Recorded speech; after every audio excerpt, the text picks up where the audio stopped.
The stairwell light went out. A bloodshot eye slowly moved into the peephole's view until it nearly filled the glass. Seconds earlier, when Chen had looked outside, the fifth-floor landing had been empty. Only minutes before that, he had twice seen a child-sized figure disappear on the stairs. His parents were still at the hospital. Whoever had knocked was not them. It happened in 2009, when Chen was 14 and living with his parents in an old 6-story apartment block. Both were doctors, so late evenings alone were normal. That Saturday, Chen stayed at a friend's home finishing homework and did not leave until after 10.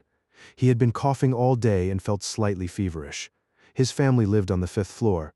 The building had no elevator, and each landing had an aging sound-activated light. When Chen entered the stairwell, the first-floor bulb was off. He coughed twice, but it did not respond. As he climbed, he noticed a small figure near the turn of the stairs below. In the weak light from the entrance, it looked about the height of another middle school student. The second-floor bulb suddenly came on. The figure was gone. Chen stopped and listened. There were no footsteps and no door closing.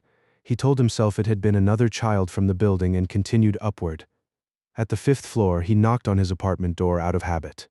No one answered. While searching for his key, the stairwell went dark again. Chen looked down. The same small figure stood at the bend below the landing, facing him without moving.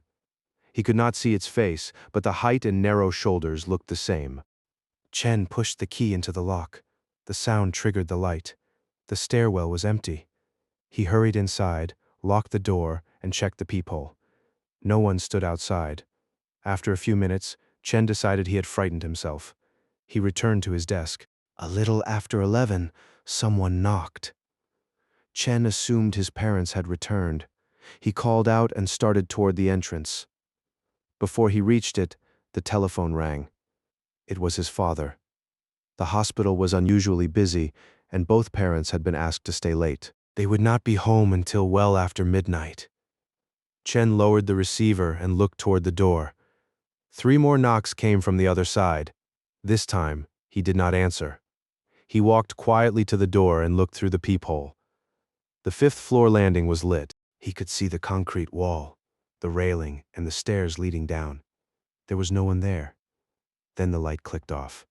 For several seconds, the peephole showed only darkness. A pale shape slowly entered the edge of the glass. At first, Chen thought someone's face was moving past the door. Then an eyelid opened. A single bloodshot eye moved closer until it almost filled the peephole. It was staring directly back at him. Chen remembered stepping away and trying to call out. That was the last thing he remembered. His parents returned shortly after 1 in the morning and found him unconscious beside the door, burning with fever.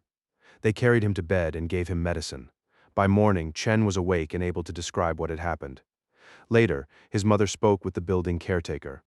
A few days earlier, a boy around Chen's age had fallen from an upper floor of the same building. He had been taken to a hospital but did not survive. Chen had been ill, exhausted, and alone that night. His parents believed the fever may have affected what he saw. Chen accepted that this might explain the figure on the stairs. What he could never explain was the eye. It had not passed across the peephole as someone walked by.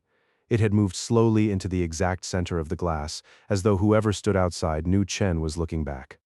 Subscribe to Mist Current Stories for more unexplained encounters, strange local legends, and mysteries with no clear answer.